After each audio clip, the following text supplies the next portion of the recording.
Some friends of mine recently had a child, and they called their son Courage. Because they felt that anything they'd fought for in their previous life had gone, and now they'd fight for nothing else but the life of that child. See, they felt they lost their courage. So that's what they named him. I've thought a lot about that since I got pregnant, about all the things I'd lose.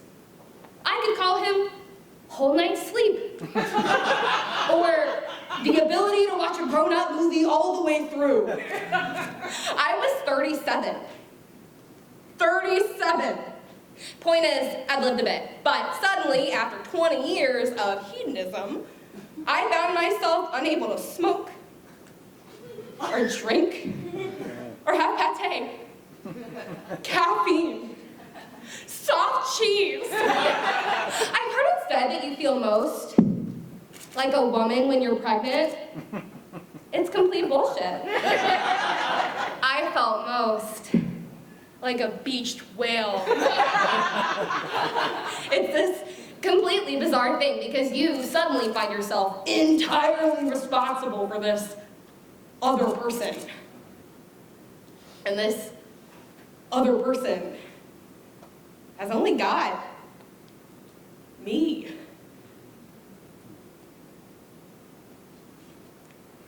After hearing countless stories of women who felt coerced into decisions made by doctors without their consent, and suffering her own tumultuous birth experience, Millie Hill started the Positive Birth Movement.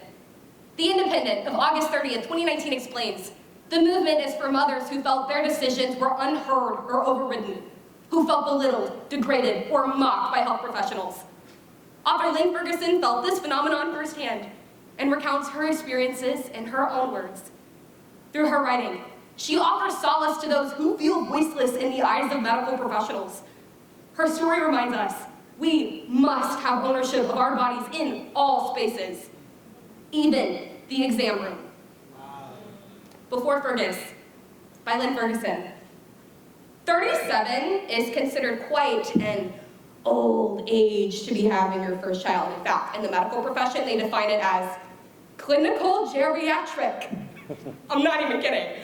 So everybody decided that I should have the amniocentesis.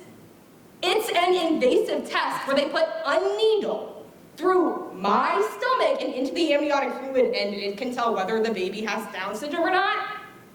But there's also a 1% risk that it'll cause damage to the fetus, or the fetus will miscarry. Now, I'm not totally against risk. I like risk. And I am completely and utterly pro-choice. But it wasn't the baby's fault that I was 37. That was on me. That was my decision. So I was like, no. But every appointment, it would come up about the amniocentesis, and initially, I would deal with it the way you do when you don't want to have coffee with someone. Oh, damn! The amniocentesis? We will! Next week. But as they became more insistent about it, they started to make us feel like we had to. So I was like, you know what? Can this test tell me whether this kid is going to be a jerk? Huh? Can your test tell me whether this kid is going to be one of those screamy ones that annoy the hell out of everybody on airplanes? Can your test tell me whether this small, tiny, growing human being will mature into a fully grown adult who has some horrific affinity for Peruvian pan flute music? Because I'm worried about Down syndrome too, hands up, but I'm pregnant and I'm worried about a lot of things right now. So thanks very much and everything, but no. Then came the 20-week scan. We were told we were having a boy. Then the lady scanning the baby said my son had a statistically large head. I look over at my husband, noticing his statistically large head. I silently curse love being blind.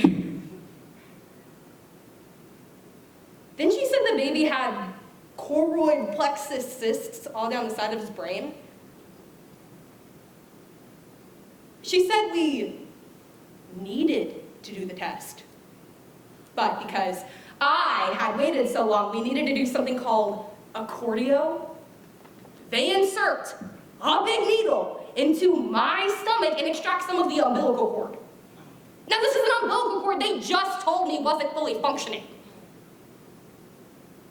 And that's when she said that Down syndrome was off the table, and what we were talking about was Edwards.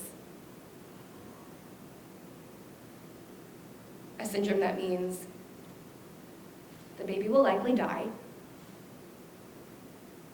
either in the womb or in the first year of life.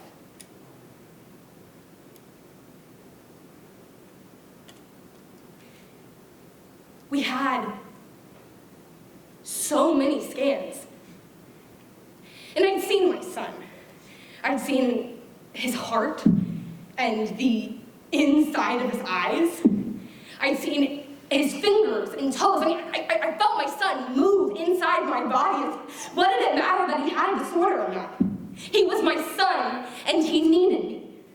He was depending on me to make the right decision, and if he were gonna die, well, but we're all gonna die, right? We should meet first. I said no.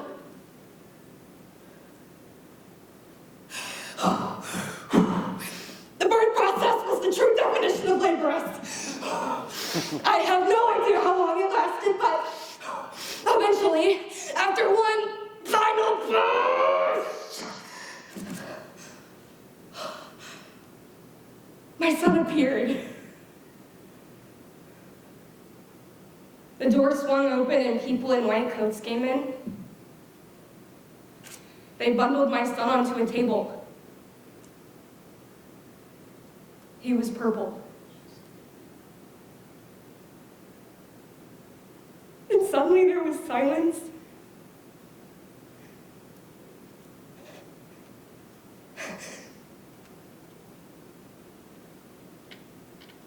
I failed him.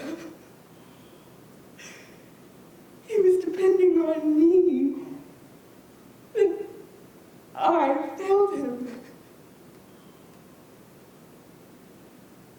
Then suddenly he coughed something up and he started to breathe again. And then they handed me my son. Oh. Fine, they said. He's absolutely fine. My son looked up at me. He was curious. He was amazing. He looked up at me as if to say, oh, well, that was all a bit of a trial now, wasn't it?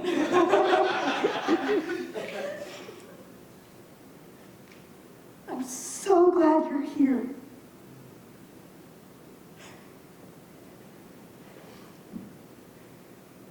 My son is 10 years old now, and he's perfect.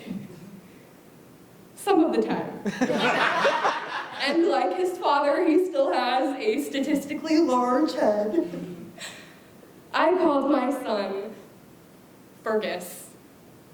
In Irish, it means the right choice. But it has another meaning in Scottish. It means courage.